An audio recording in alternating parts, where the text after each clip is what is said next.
الحمد لله وكفى والصلاة والسلام على سيد الرسل وخاتم الأنبياء وعلى آله وأصحابه الذين أوفوا عهدا الذين هم خلاصة العرب العرباء وخير الخلائق بعد الأنبياء أما بعد فأعوذ بالله من الشيطان الرجيم بسم الله الرحمن الرحيم وسيجنبها الأتقى الذي يؤتي ماله يتزكى وما لأحد عنده من نعمة تجزى إلا ابتغاء وجه ربه الأعلى ولسوف يرضى. قال النبي صلى الله عليه وسلم أنفق ماله علي قبل الفتح صدق الله العظيم وصدق رسوله النبي الأمي الكريم ونحن على ذلك لمن الشاهدين والشاكرين والحمد لله رب العالمين.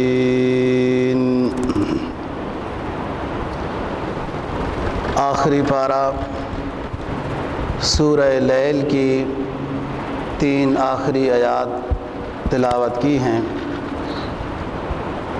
اور ایک جناب نبی پاک صلی اللہ علیہ وسلم کا فرمان تلاوت کیا ہے، جس کے اندر حضرت ابو بکر صدیق رضی اللہ تعالیٰ عنہ کے مناقب اور فضائل کا ذکر ہے۔ فرمایا وَسَيُجَنَّبُهَا الْأَتْقَى الَّذِي يُؤْتِي مَالَهُ يَتَزَكَّى، کہ عن قریب ایک شخص کو اللہ تعالیٰ جہنم سے دور کر دیں گے، اس لیے کہ وہ اپنے مال کو اللہ کی رضا کی خاطر خرچ کرتا ہے، اور اس خرچ کرنے میں اس کا مقصد صرف اللہ کی رضا ہے۔ وَلَسَوْفَ يَرْضَى، تو پھر عن قریب اللہ اس سے راضی بھی ہو جائے گا۔ حضرت ابو بکر صدیق رضی اللہ تعالیٰ عنہ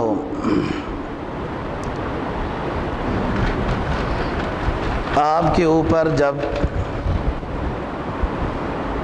اسلام لایا، ایمان کو قبول کیا،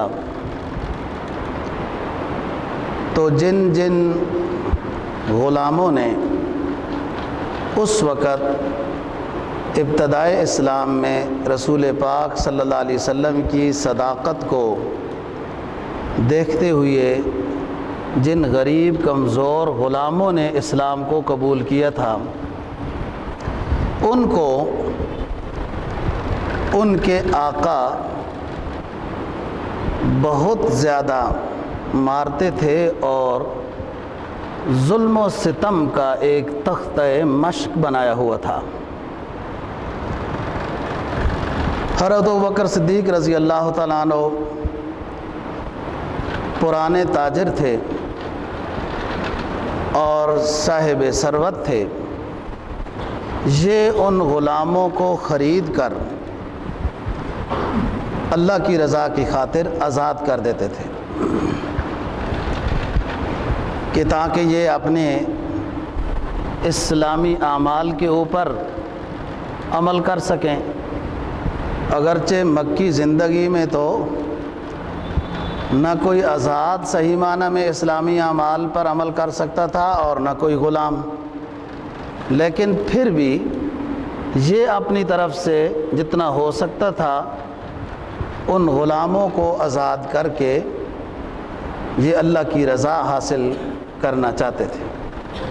تقریباً ایسے 7 غلام صدیق اکبر رضی اللہ تعالیٰ عنہ نے آزاد کیے متفرق وقت میں، جس پر ان کو ان کا والد ابو قحافہ رضی اللہ تعالیٰ عنہ یہ کہتا تھا کہ آپ اگر غلاموں کو آزاد کرتے ہی ہیں تو جو قوی ہیں، مضبوط ہیں، صحت مند غلام ہیں، آپ ان کو آزاد کیا کرو کہ کل کوئی لڑائی جھگڑے کی نوبت آئی تو یہ آپ کے احسان کا لحاظ رکھتے ہوئے آپ کا ساتھ دیں گے۔ آپ غریب کمزور غلاموں کو آزاد کرتے ہیں۔ تو اس پر بیٹے نے اپنے باپ سے کہا کہ والد صاحب مقصد اللہ کی رضا ہے، اس میں جنگ میں لڑائی میں میرا ساتھ دیں یا نہ دیں یہ میری نظریہ اور نیت ہی نہیں ہے، اللہ کی رضا کی خاطر میں غلاموں کو آزاد کرتا ہوں۔ جس پر یہ آیات نازل ہوئیں جو آپ کے سامنے تلاوت کی ہیں، آخری پارہ سورہ لیل کی کہ وَسَيُجَنَّبُهَا الْأَتْقَى الَّذِي يُؤْتِي مَالَهُ يَتَزَكَّى کہ یہ شخص اللہ کے راستے میں مال خرچ کرتے ہیں تاکہ جہنم سے دور ہو جاؤں، میں پاک ہو جاؤں، مال پاک ہو جائے، اور مقصد ان کا صرف اللہ کی رضا ہے۔ تو فرمایا اللہ ان سے راضی ہو جائے گا، وَلَسَوْفَ يَرْضَىٰ یہ آپ کی شان میں آیات نازل ہوئی۔ اگرچہ اس وقت ابتدا میں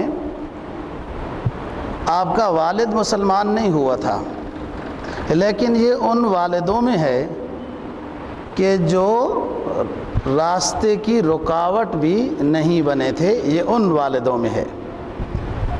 فتح مکہ کے موقع پر بہت بڑھاپے کی حالت میں آپ جب تشریف فرما تھے تو حضرت ابوبکر صدیق اپنے والد کو لے کر آئے کہ حضرت یہ اسلام قبول کرنا چاہتے ہیں میرے والد۔ آپ نے اس وقت بھی ایک احترام کا جملہ ارشاد فرمایا کہ ابوبکر آپ مجھے بتا دیتے، اپنے ضعیف والد کو کیوں تکلیف دی ہے، میں ہی وہاں آ جاتا۔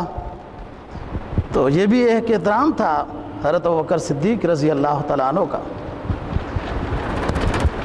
اس وقت مسلمان ہوئے اور آپ کا سب کچھ سفید تھا، حتیٰ کہ یہ ابرو بھی، پلکیں بھی، مونچھیں، داڑھی، سر۔ تو آپ نے اس وقت ایک ارشاد فرمایا کہ ابو بکر اپنے والد کی سفیدی کو بدل دو۔ تو پھر اس وقت آپ نے وہ داڑھی اور کو مہندی وغیرہ یوں ملا کر پھر اپنے والد کے لیے لگائی۔ مختصراً موضوع سے ہٹ کر ایک تھوڑی سی بات کرتا جاتا ہوں، مسئلے کی بات ہے۔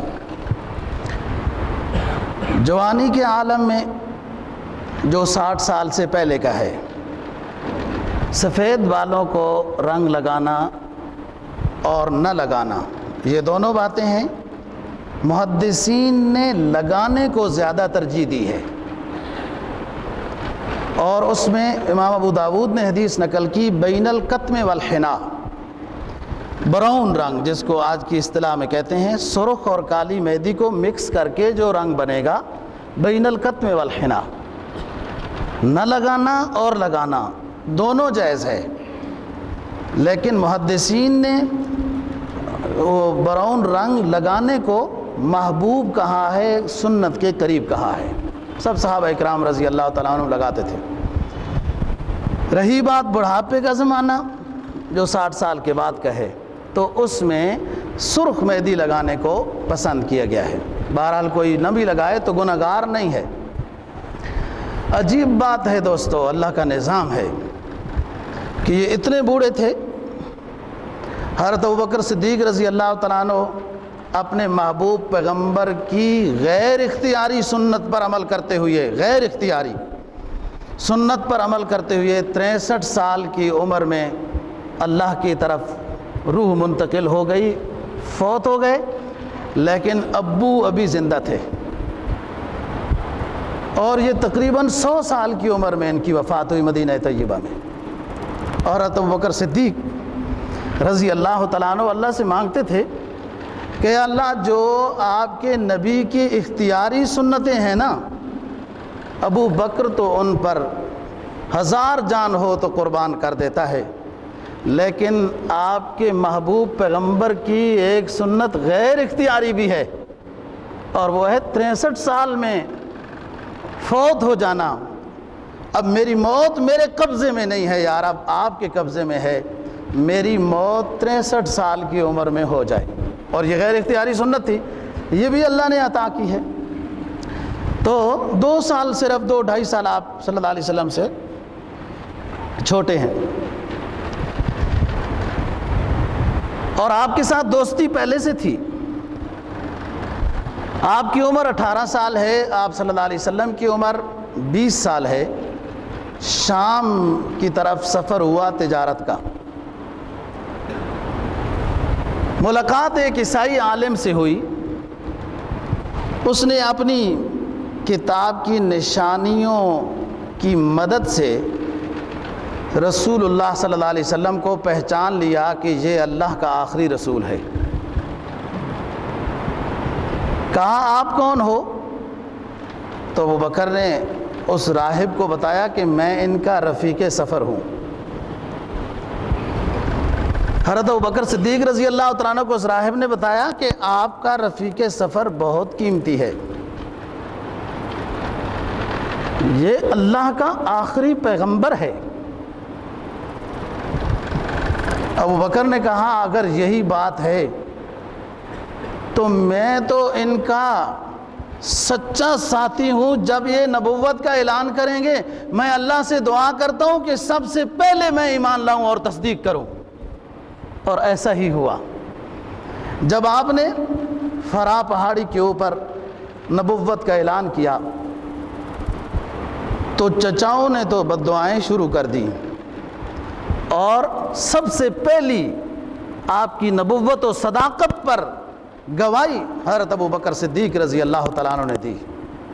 اور عجیب بات کہ اس وقت دعا کرنے لگے، جب آپ کے اوپر ایمان کی گواہی دی نا تو دعا کرنے لگے کہ یا رب یہ بڑی قیمتی گھڑیاں ہیں، آپ کے نبی نے نبوت کا اعلان کیا اور میں نے آپ کے نبی کی نبوت پر ایمان کا اعلان کیا، یہ قیمتی گھڑی ہے، یا اللہ اس گھڑی میں میری یہ دعا قبول فرما لے کہ میری اولاد، میرا خاندان بھی ایمان والا بن جائے۔ فکر دیکھیں، صحابہ کرام رضی اللہ تعالیٰ عنہم میں سے دوستو صرف یہ ایک شخص ہے کہ جس کی 4 نسلیں صحابی ہیں، باپ بھی صحابی، خود بھی صحابی، بیٹے بھی صحابی، پوتے بھی صحابی۔ یہ وہ دعا تھی۔ تو رسول اللہ صلی اللہ علیہ وسلم کے ساتھ نبوت سے پہلے ہی ساتھ رہتے تھے، اور دوستی تھی، اور دوستی ایسی نبھائی۔ بہت دنیا دوستی میں کچی ہوتی ہے، ذرا سی دوستی کے خلاف کوئی بات کر رہے نا کہ آپ کا دوست تو یوں کہہ رہا تھا، یوں کہہ رہا تھا، تو وہ دوست بھی اس کا ہی بن جاتا ہے کہ ہاں میرا دوست تو ہے ہی برا۔ مشرکین نے بڑا چرچا کیا، بہت دفعہ چغلی کی، کوشش کی ابو بکر کو نبوت سے دور کرنے کی۔ کہنے لگے کہ آپ کا دوست، ابو جہل جا کے کہنے لگا آپ کا دوست کہتا ہے کہ رات کی تھوڑی سی گھڑی میں نے تمام آسمانوں اور جنت کی اور عرش کی سب کی سیر کر لی ہے۔ یہ ابو بکر صدیق رضی اللہ تعالیٰ عنہ کے پاس جا کر مشرکین مکہ کہنے لگے، بعض نے ابو جہل کا نام بھی لکھا ہے۔ اب یہاں سمجھداری چاہیے نا۔ کہا سنو، اگر میرا دوست یہ کہہ رہا ہے تو آمنا وسلمنا ہے، آمنا وصدقنا ہے، اور تو اپنی طرف سے اگر کہہ رہا ہے تو تیری تو کوئی بات بھی نہیں ماننی، تو یہ بھی نہیں مانوں گا۔ فوراً دوڑتے ہوئے رسول اللہ صلی اللہ علیہ وسلم کی طرف آئے اور آپ لوگوں کو وہ منظر بتا رہے تھے کہ یوں میں گیا، وہ جو سوال کر رہے تھے کہ بیت المقدس کی سیڑھیاں کتنی تھیں، دروازے کتنے تھے، ستون کتنے تھے، اور ادھر صدیق صداقت کی گواہی دے رہا ہے کہ سچ کہہ رہا ہے میرا پیغمبر، سچ کہہ رہا ہے اللہ کا رسول، یہ ایسا ہو سکتا ہے، اللہ کے لیے کوئی مشکل نہیں ہے۔ تو یہی وجہ ہے بعض لوگوں نے عجیب بات لکھی ہے کہ سب انبیاء علیہ السلام نے اللہ رب العزت کی وحدانیت اور الوہیت پر گواہی دی ہے، لیکن تمام انبیاء نے گواہی اللہ کی نشانیوں کو دیکھ کر دی ہے، وحی کے نزول کو، فرشتوں کے آنے کو، معجزات کو، اللہ کی نشانیوں کو دیکھ کر انبیاء علیہ السلام لوگوں کو دعوت اللہ دیتے رہے، اللہ کی توحید کی طرف بلاتے رہے، اللہ کی گواہی دی، وحدانیت اور الوہیت کی تمام انبیاء نے اللہ کی نشانیوں کو دیکھ کر۔ اور یہ ایک پیغمبر ہے خاتم النبیین صلی اللہ علیہ وسلم جنہوں نے اللہ کی الوہیت اور وحدانیت پر گواہی دی اللہ کی ذات کو دیکھ کر، اوروں نے اللہ کی صفات اور علامات کو دیکھ کر گواہی دی، اور اللہ کے آخری رسول نے عرش کے اوپر اللہ کا دیدار کر کے پھر واپس آ کر لوگوں کو اللہ کی وحدانیت کی گواہی دی۔ گواہ کی کوالٹی کا فرق دیکھ لیا، ایک مشاہدے کا گواہ ہے، ایک علامات کا گواہ ہے، اس لیے تو یہ امام الانبیاء ہے اور خاتم النبیین ہے نا، یہ نبی کی گواہی ہوئی۔ اِنَّا أَرْسَلْنَاكَ شَاهِدًا مُبَشِّرًا نَذِيرًا، اور ایک صدیق کی گواہی ہے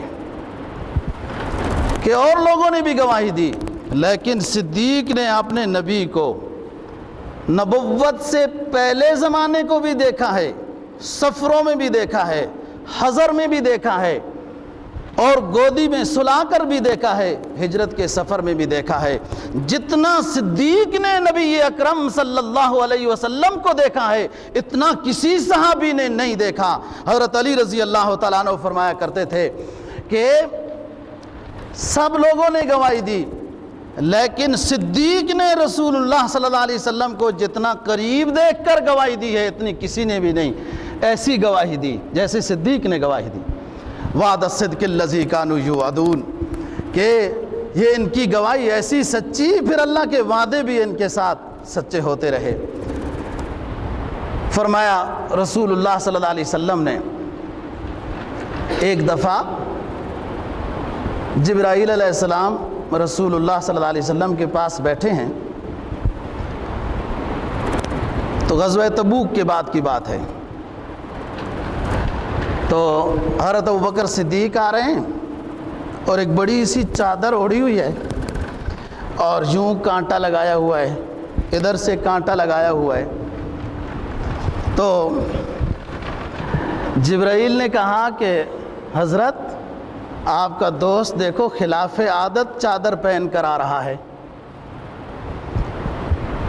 تو آپ نے ارشاد فرمایا جبرائیل پتہ ہے انفق مالہ علی قبل الفتح، یہ شخص اپنا سب مال میرے اوپر قربان کر چکا ہے فتح مکہ سے پہلے۔ آپ کو پتہ ہے نا صحابہ کے درجات ہیں، ایک مہاجرین صحابہ ہیں، پھر بدریین صحابہ ہیں، پھر فلاں صحابہ ہیں، پھر ہجرت کے پہلے والے صحابہ، فتح مکہ سے پہلے والے صحابہ ہیں، اور پھر فتح مکہ کے بعد والے صحابہ ہیں۔ فتح مکہ کے بعض قبائل تو مکہ کے ارد گرد والے یہ دیکھ رہے تھے کہ مکہ اگر فتح کر لے گا یہ شخص تو پھر ہم ایمان لائیں گے، لیکن فتح مکہ سے پہلے ایمان لانے والے قبائل نے اپنے ایمان کو شرائط کے ساتھ مشروط نہیں کیا تھا، صداقت کو دیکھ کر ایمان لاتے گئے۔ تو مکہ کے فتح ہونے سے پہلے صحابہ جو بنے ان کی کوالٹی اونچی ہے، ویسے تو کل اچھے ہیں، کلم وعد اللہ الحسنہ، قرآن نے اعلان کیا کہ سب صحابہ کے بارے میں ہمارا اعلان ہے، اللہ فرما رہے ہیں کہ ان کو جنت الفردوس عطا کروں گا، لیکن معیار میں فرق ہے، ایک صدیق ہے نا، پھر صدیق سے اونچا کوئی نہیں ہے، پھر فاروق ہے، فاروق سے اونچا صرف صدیق ہے، پھر فاروق سے اونچا کوئی نہیں ہے، یہ معیار ہے۔ تو آپ نے فرمایا جبرائیل آپ کو پتہ ہے کہ یہ ابو بکر فتح مکہ سے پہلے ہی سارا کچھ میرے اوپر قربان کر چکا ہے۔ اور غزوہ تبوک میں جب آپ نے اعلان فرمایا، اور یہ عجیب آزمائشی اعلان تھا کہ فصلیں پکی ہوئی ہیں، ذمہ دار، قرآن نے بتایا ہے کہ ذمہ دار اپنی زمین میں جا کے نہ پکی ہوئی فصل کو لہلہاتا ہوا دیکھ کر خوش ہوتا ہے۔ جس کے مقدر میں ہو وہ اللہ کی تعریف بھی کرتا ہے۔ اب فصلیں مدینہ کی پکی ہوئی ہیں اور یہی پورے سال کا سرمایہ ہے۔ اعلان ہو گیا کہ رومیوں اور فارسیوں نے، آتش پرستوں اور عیسائیوں نے مل کر پروگرام بنا لیا ہے کہ مسلمانوں کو ختم کرنا ہے، سارے جمع ہو جاؤ، مال جمع کرو، غزوہ تبوک کی تیاری ہو رہی ہے۔ اور حضرت عمر فاروق رضی اللہ تعالیٰ عنہ دل میں خوش ہو رہے ہیں کہ آج میں نمبر لے جاؤں گا کہ گھر کا آدھا مال لے کر آ رہا ہوں، اللہ کے رسول کے قدموں میں ڈال رہا ہوں۔ مسجد نبوی میں آپ اعلان کر رہے ہیں، اور حضرت عثمان غنی رضی اللہ تعالیٰ عنہ کی اشرفیوں کو یوں اوپر نیچے انڈیل رہے ہیں اور فرما رہے ہیں کہ عثمان کو جنت میں داخلے کے لیے کوئی چیز رکاوٹ نہیں ہے۔ یہ تعریف ہو رہی ہے نا، عثمان بیٹھے ہیں۔ بعض دفعہ نیک راستے میں جو شخص خرچ کرتا ہے اس کی نیت تو ریاکاری نہ ہو، لیکن اگر اس کی حوصلہ افزائی کے لیے کوئی جملہ کہہ دیا جائے تو یہ سنت سے ثابت ہو گیا ہے۔ بہرحال تو حضرت ابوبکر صدیق رضی اللہ تعالیٰ عنہ بھی مال لے آئے۔ آپ نے فرمایا ابوبکر دیر سے آئے ہو، کیا بات ہے؟ کہا اچھی طرح صفائی کر رہا تھا کہ کوئی چیز رہ نہ جائے۔ آپ نے فرمایا ابوبکر بتاؤ کتنا لے کر آئے ہو؟ کہا اللہ کے رسول سب لے کر آ گیا ہوں۔ کہا گھر میں کیا چھوڑا ہے؟ کہا گھر میں اللہ اور اے نبی آپ کا نام چھوڑا ہے۔ اللہ اکبر کی آواز بلند ہو گئی حضرت عمر فاروق رضی اللہ تعالیٰ عنہ کی بے ساختہ کہ اے ابو بکر آپ سے اول نمبر کوئی نہیں لے سکتا۔ تو یہ جبرائیل کو آپ نے بتایا کہ یہ پھٹے پھٹے دامانوں میں آ رہا ہے نا، پھٹے دامن میں آ رہا ہے، یہ سب کچھ خرچ کر چکا ہے۔ ایک مرتبہ صحابہ کرام رضی اللہ تعالیٰ عنہ آپ صلی اللہ علیہ وسلم بھی بیٹھے ہیں۔ حافظ ابن حجر العسقلانی شارح بخاری رحمہ اللہ تعالیٰ نے لکھا کہ وہ تأثر، ہر صحابی اپنا تأثر پیش کر رہا ہے کہ مجھے کیا پسند ہے۔ تو آپ سے پوچھا، آپ صلی اللہ علیہ وسلم نے بھی بتایا موضوع ہمارا شان ابو بکر ہے، تو حضرت ابو بکر صدیق رضی اللہ تعالیٰ عنہ سے پوچھا ہے کہ آپ کو کیا پسند ہے۔ حضرت عمر فاروق اس مقام پہ بھی فرماتے ہیں کہ میں نے جو سوچے ہوئے تھے جملے، میں سمجھتا تھا کہ میرا اول نمبر ہوگا، لیکن ہماری سوچ فہم فراست سے بالا تر ابو بکر نے ایک ایسی بات کہہ دی کہ اس سے اونچی کوئی بات ہمارے پاس تھی نہیں کہ ہمارا اول نمبر آ سکے۔ ہاں ابو بکر آپ کو کیا پسند ہے؟ رسول اکرم صلی اللہ علیہ وسلم سامنے تشریف فرما ہے، مخاطب کر کے کہنے لگے النظر الی وجہک، اے اللہ کے رسول مجھے جو پسند ہے ان میں سے ایک یہ چیز ہے کہ آپ کے چہرے انور کو دیکھتا رہوں۔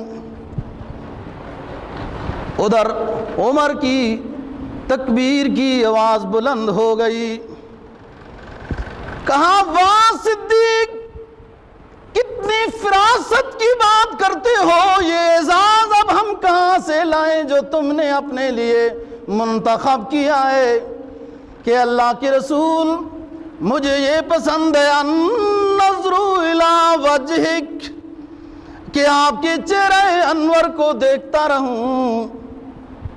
ظاہری خوشیاں بھی محسوس کرتا رہوں، سمیٹتا رہوں، اور دل کی دنیا کو بھی محظوظ کرتا رہوں۔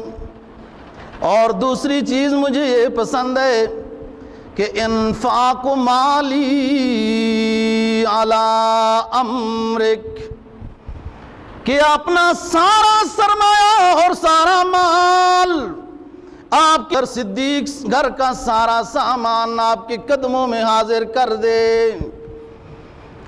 سب نے تین چیزیں اپنی محبوب بتائی نا، تو ہاں ابو بکر تیسری کیا چیز ہے؟ عرض کیا بنتی تحت نکاحک، اے اللہ کے رسول میری تیسری محبوب چیز یہ ہے کہ میں اپنی بیٹی کو آپ کے نکاح میں دیکھتا رہوں، لوگ آپ کو میرا داماد کہیں، مجھے لوگ آپ کا سسر کہیں۔ یہ نسبتیں اور قسمتیں بھی ابو بکر کو بہت پسند ہیں۔ یہ تین چیزیں حضرت ابو بکر صدیق رضی اللہ تعالیٰ عنہ نے، قرآن مجید کی آیت نازل ہوئی لا یستوی منکم من انفق من قبل الفتح وقاتل، برابر نہیں ہو سکتے وہ صحابہ ان صحابہ سے کہ جنہوں نے فتح مکہ سے پہلے مال خرچ کیا اور اللہ کے رسول کا ساتھ دیا، اور ایک وہ ہیں کہ جنہوں نے فتح مکہ کے بعد اللہ کے رسول کا ساتھ دیا ہے۔ سب صحابہ رضی اللہ تعالیٰ عنہ بغیر بتائے سمجھتے تھے کہ ہم میں سے اونچا کون ہے، سب سمجھتے تھے۔ یہی وجہ ہے کہ سن 9 ہجری میں رسول اکرم صلی اللہ علیہ وسلم نے حج کا امیر بنا کر بھیجا ہے حضرت ابو بکر صدیق رضی اللہ تعالیٰ عنہ، اور فرمایا اعلان کر دینا کہ آئندہ کوئی کافر اور مشرک، کوئی بت پرست حج کے لیے نہ آئے، یہ بیت اللہ اب صرف مسلمانوں کا ہے، محمد عربی صلی اللہ علیہ وسلم کے ماننے والوں کا ہے۔ یہ اعلان حضرت ابو بکر صدیق سے کروایا۔ اور جب آپ مدینہ طیبہ میں تشریف لائے تو یہ بھی ایک امتحان تھا، بس نیک لوگوں پر ہی امتحان بھی ہوتے ہیں نا دوستو۔ حدیث میں آتا ہے کہ اشد البلاء الانبیاء ثم الامثل فالامثل، سب سے بڑی آزمائشیں، مصائب، حزن، غم، پریشانیاں انبیاء علیہ السلام پر آتی ہیں، پھر اس کے بعد پھر اس کے بعد پھر اس کے بعد جو جتنا ایمان میں ان کے قریب ہوگا اتنا بڑا پرچہ حل کرنا ہوگا۔ بھائی 5ویں کلاس کا پرچہ تو پھر آسان ہی ہوتا ہے نا، پھر پی ایچ ڈی کا پرچہ تو مشکل ہوگا، اور یہ تو ایسی ڈگری ہے کہ سبق پڑھانے والا معلم وہ اللہ کا رسول ہے، اور درسگاہ اللہ کا گھر ہے، اور امتحان لینے والا اللہ رب العزت ہے۔ یہ پرچہ بڑا سخت ہے، ممتحن بڑا سخت ہے، اس میں کوئی یوں سفارش بھی نہیں چل سکتی۔ قرآن مجید نے ان کی بات کی، میں بتاتا ہوں۔ ابھی اس سے پہلے جو بات کر رہا ہوں کہ جب مدینہ طیبہ میں تشریف لائے، یہ بھی ایک امتحان کہ صحابہ کرام رضی اللہ تعالیٰ عنہ بیمار ہو رہے ہیں، بخار ہو رہا ہے۔ بعض لوگوں نے باتیں مشہور کر دی، مشرکین مکہ نے بھی کہنا شروع کر دیا کہ یثرب کا پانی اور ہوا ان کے موافق نہیں آیا۔ حضرت ابوبکر صدیق رضی اللہ تعالیٰ عنہ بھی بہت بیمار ہو گئے۔ بیٹی صدیقہ رضی اللہ تعالیٰ عنہ پوچھنے آئی اور ابو بہت بیمار ہیں، پریشان ہو گئی، تو فوراً دوڑتی ہوئی رسول اللہ صلی اللہ علیہ وسلم کی خدمت میں حاضر ہوئی کہ اللہ کے رسول، میرا ابو بہت بیمار ہے اور بھی ساتھی بہت بیمار ہیں، دعا فرمائیں۔ لوگ کہتے ہیں، بات میں انصاف دیکھیں حضرت عائشہ صدیقہ رضی اللہ تعالیٰ عنہ کا، کہ حضور لوگ کہتے ہیں کہ مہاجرین کے ساتھ یثرب کی آب و ہوا موافق نہیں آئی، اس لیے بخار ہو گیا، لوگ کہتے ہیں۔ آپ نے اسی جگہ پہ دعا فرمائی، اللہم حبب الینا مدینہ کحبتنا مکہ او اشد وصححا وبارک لنا فی مدہا وسائہا۔ اے میرے معبود، ہمیں مدینہ بھی ایسا محبوب بنا دے، ہمارے لیے مدینہ بھی ایسا محبوب بنا دے جیسے مکہ مکرمہ آپ نے ہمارے لیے محبوب بنایا تھا، بلکہ مکہ سے بھی زیادہ مدینہ کو محبوب بنا دے۔ اس لیے محبوب بنا دے کہ آپ کا محبوب پیغمبر بھی مکین ہے مدینہ میں، اور دنیا سے چلے جانے کے بعد بھی میں نے مدینہ طیبہ میں مقیم رہنا ہے۔ تیرا حجرہ امین خاص ہے ذات رسالت کا، کہ جس میں حضور رہتے ہیں۔ اللہم حبب الینا مدینہ کحبتنا مکہ واشد وصححا وبارک لنا فی مدہا وسائہا۔ اے میرے معبود، مدینہ ہمارے لیے محبوب بنا دے، مکہ کی طرح محبوب بنا دے، مکہ سے بھی زیادہ محبوب بنا دے۔ اس لیے محبوب بنا دے کہ آپ کے محبوب پیغمبر کا یہ مسکن بن گیا ہے، اور دنیا سے چلے جانے کے بعد مدینہ آپ کے محبوب پیغمبر کا مدفن بن گیا ہے، اور اس کو مبارک بنا دے، پیارا بنا دے۔ وَبَارِكْ لَنَا فِي مُدِّهَا وَبَارِكْ لَنَا فِي مُدِّهَا وَسَائِهَا۔ اور مدینہ میں کاروبار کی برکتیں عطا کر دے، مدینہ کے بازاروں میں گندم کی فراوانی کر دے، سانسیں ناپنے والی چیزوں کے ڈھیر لگا دے، تول سے تولنے والی چیزوں کے انبار لگا دے۔ یہ دعا ہو رہی ہے۔ حضرت عائشہ صدیقہ رضی اللہ تعالیٰ عنہ نے اپنے ابو کی اور صحابہ کرام رضی اللہ تعالیٰ عنہ کی یہ پریشانی بتائی، اب واپس جا رہی ہے۔ عقیدہ دیکھیں نا، عقیدت، دعا سن کر اب واپس جا رہی ہے۔ ابو کو دیکھنے جا رہی ہوں، دعا تو ہو گئی ہے، اور جا کر دیکھتی ہے تو ابو صحیح سلامت بیٹھے ہوئے ہیں۔ صحابہ کرام رضی اللہ تعالیٰ عنہ کے بخار رخصت ہو گئے، اور سب کی وہ نوعیت بدل گئی جو اس سے پہلے تھی۔ یہ بھی ایک آزمائش تھی کہ یہ گلہ شکوہ کرتے ہیں یا صبر و تحمل کرتے ہیں۔ مدینہ طیبہ میں جب آپ تشریف لائے، آپ کی اونٹنی رکی، حضرت ابو ایوب انصاری رضی اللہ تعالیٰ عنہ کا گھر آپ کی رہائش گاہ صدیوں پہلے منتخب تھا، اونٹنی سمجھتی تھی اور کوئی نہیں سمجھتا تھا۔ ایک حدیث ہے نا کہ بہت ساری باتیں ہیں، لیکن جو مثال پیش کر رہا ہوں کہ فرمایا کہ عذاب قبر ہوتا ہے، جن و انس کے علاوہ تمام چیزیں چیخیں سنتی ہیں۔ آپ جا رہے تھے، ایک قبرستان سے گزرے تو آپ کی سواری اچھلنے لگ گئی، بے قابو ہو گئی۔ آپ نے فرمایا صحابہ کرام رضی اللہ تعالیٰ عنہم کو، کسی راستے کے کسی سفر میں قبرستان کی بات ہے، کہ قبر میں جو عذاب ہوتا ہے، جن و انس سے اللہ نے اس کو مستور رکھا ہے کہ یہ مکلف مخلوق ہے، یہ غیبانہ ایمان لائے، لیکن اس کے علاوہ تمام مخلوق محسوس کرتی ہے عذاب قبر کو۔ تو یہ عذاب قبر کی وجہ سے یہ بدک رائے اس کو محسوس ہوا۔ بعض چیزیں گویا کہ جانوروں کو ہم سے بہتر عطا کی گئیں، بہتر کہیں یا زیادہ یا کچھ نمایاں یا امتیازی عطا کی گئی۔ آپ کی اونٹنی سمجھتی تھی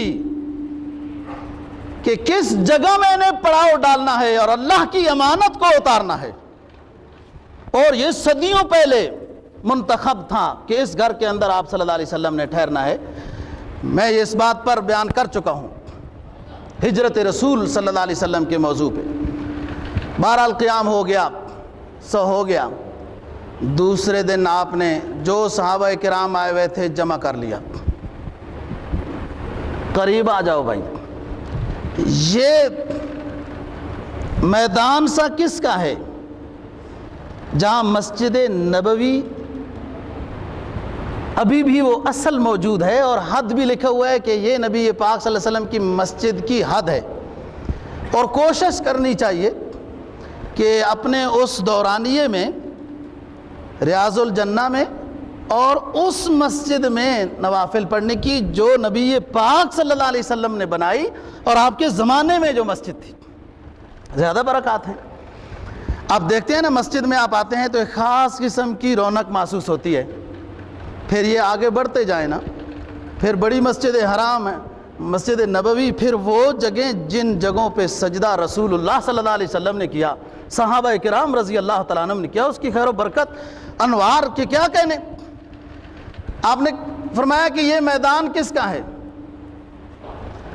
تو ساتھیوں نے بتایا کہ دو یتیم بھائی ہیں، ایک کا نام سہل ہے، دوسرے کا نام سہیل ہے۔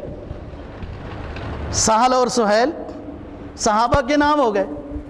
فرمایا بلاؤ ان بچوں کو، وہ عشق و مستی کے سفر میں آتے ہوئے نبی پاک صلی اللہ علیہ وسلم کو دیکھتے ہوئے مسکراتے ہوئے قریب آ رہے ہیں۔ فرمایا بچوں، یہ زمین میں خریدنا چاہتا ہوں اور اس میں اپنی مسجد بنانا چاہتا ہوں، مسجد نبوی، یہ آپ بیچ دو۔ کہا اللہ کے رسول، ہم بغیر عوض کے آپ کے حوالے کرنا بھی سعادت سمجھتے ہیں، اور بغیر عوض کے آپ قبول فرما لیں تو بھی ہم بہت خوش ہیں۔ فرمایا نہیں، بغیر عوض کے نہیں لوں گا، عوض سے لوں گا۔ اب ادب دیکھیں، یہ بچے خاموش کھڑے ہو گئے۔ حکم جو ایسے ہوا، سکھلائے کس نے آداب فرزندی۔ اقبال کہتا ہے نا، یہ مکتب کی کرامت تھی، یہ مکتب کی کرامت تھی۔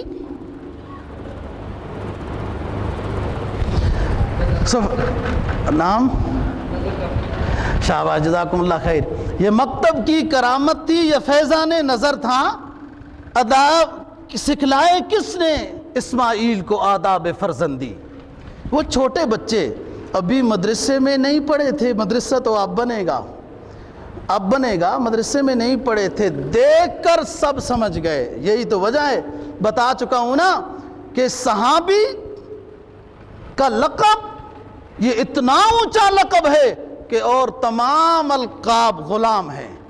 صحابی ایک نظر سے اتنا اونچا، عقیدت کی نظر سے دیکھنے والوں کو اتنا اونچا مقام ملا کہ دیکھو فوراً خاموش ہو کے کھڑے ہو گئے۔ اور پھر اگلی بات کیا فرمائی؟ ابو بکر، ان بھائیوں کا عوض ادا کر دو۔ عوض پتہ چلا تھا 8 کے 7 دینار۔ فرمایا ابو بکر 10 دینار ادا کر دو۔ یہ حکم ہو رہا ہے، اپنے مقتدی کو حکم ہو رہا ہے۔ پہلا چندہ ہے نا، پہلا چندہ اجتماعی نہیں ہوا، خاص چندہ ہوا، خاص چندہ۔ یوں بھی جائز ہے، لیکن کوئی صدیق ہو نا تو اس کو کہنا جائز ہے۔ میں تو کسی مقتدی کو کہوں گا، وہ کہتا ہے مولوی صاحب آپ نے جبے بنا رہا ہوگا، یہ پیسہ کھا رہا ہوگا، خود اس کو چاہیے ہوگا، اسے کیا خبر، اور میرے مقتدی کو کیا خبر کہ ہم کن روڑوں سے گزر کر یہاں آئے، کن کھنڈرات سے گزرتے ہوئے یہاں آئے۔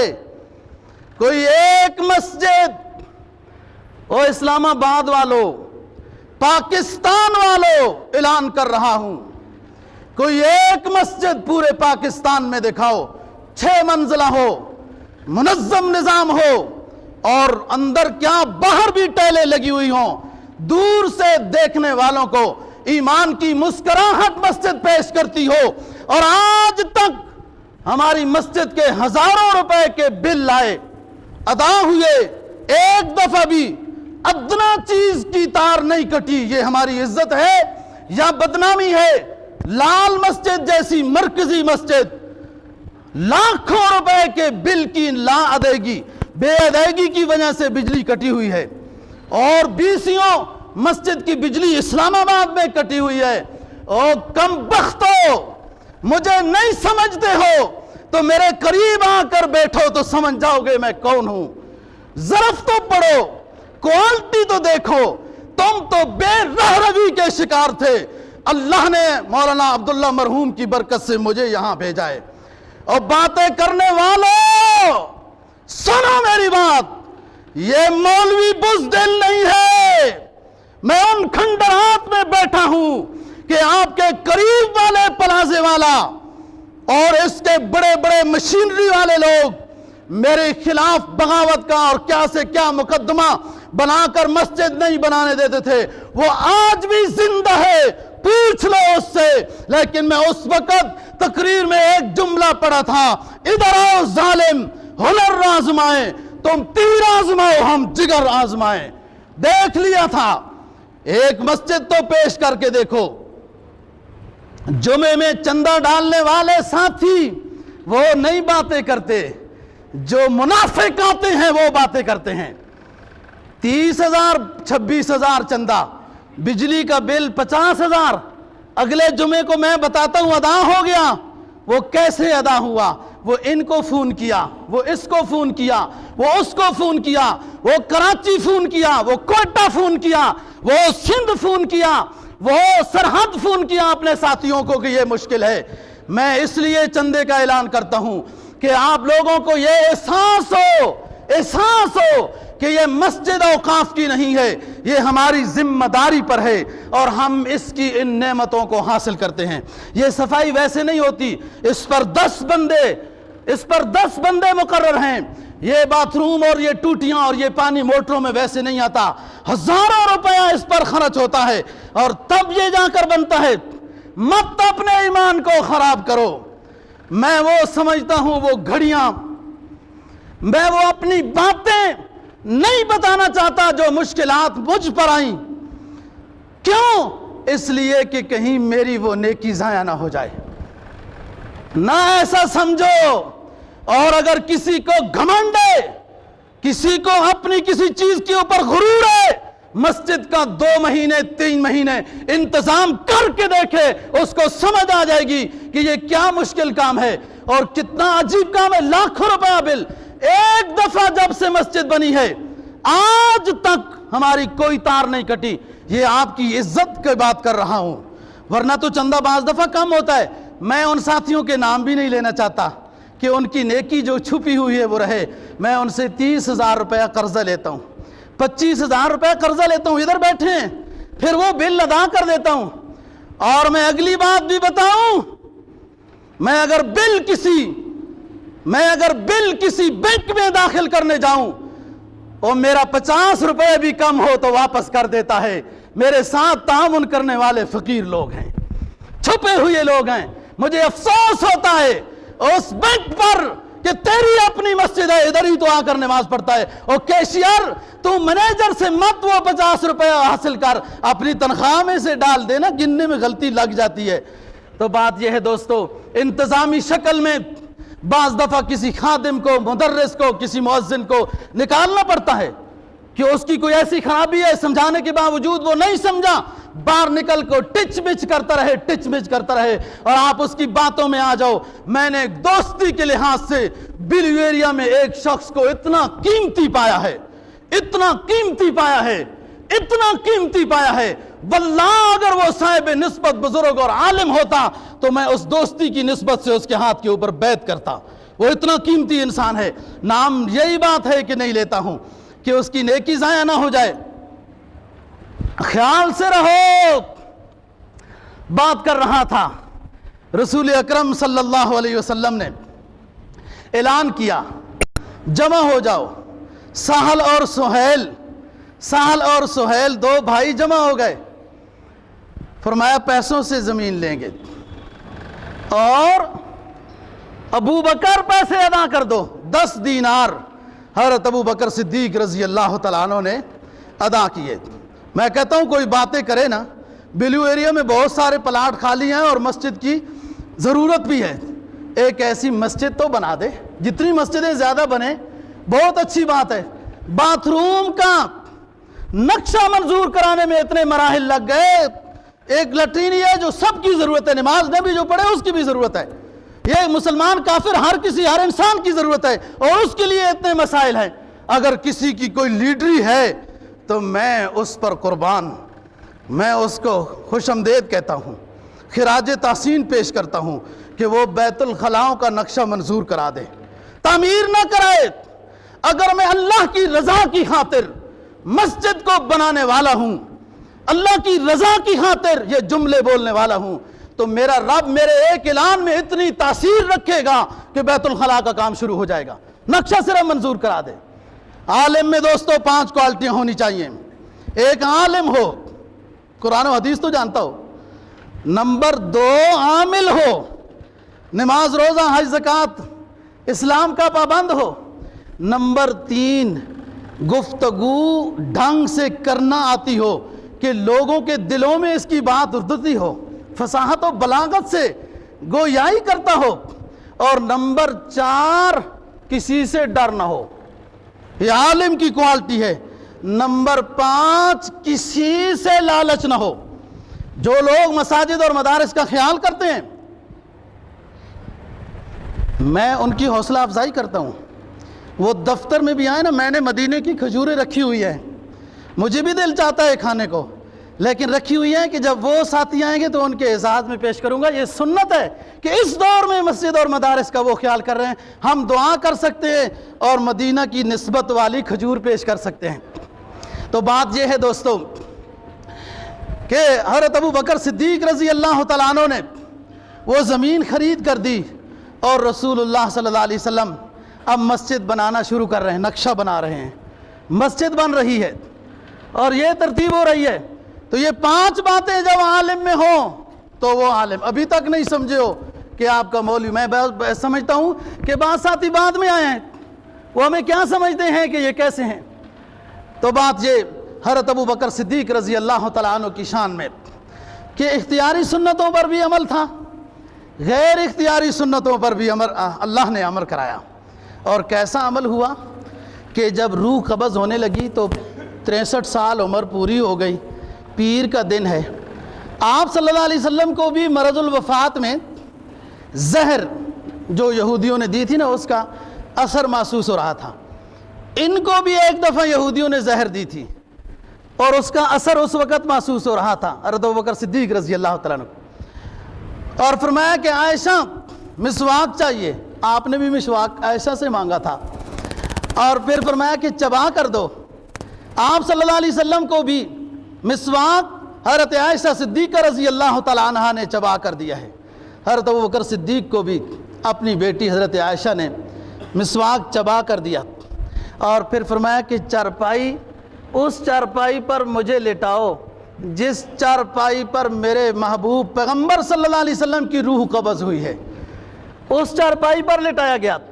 فرمایا میرے اوپر چادر وہ دو جو چادر رسول اللہ صلی اللہ علیہ وسلم کے اوپر تھی روح قبض ہوتے وقت، وہ چادر دی گئی، اور پھر کہنے لگے الصلاۃ الصلاۃ، لوگوں نماز کا خیال کرنا۔ اور یہی جملے رسول اللہ صلی اللہ علیہ وسلم نے بھی ارشاد فرمائے تھے کہ نماز کا خیال کرنا۔ اور پھر فرمایا اللہم بالرفیق الاعلیٰ، اللہم بالرفیق الاعلیٰ، اے اللہ میں دنیا سے سفر کرتا ہوا اب آپ کی ملاقات کے لیے آ رہا ہوں۔ اللہ رب العزت ہم سب کو آخرت کی تیاری کی توفیق نصیب فرمائے۔ وآخر دعوانا الحمد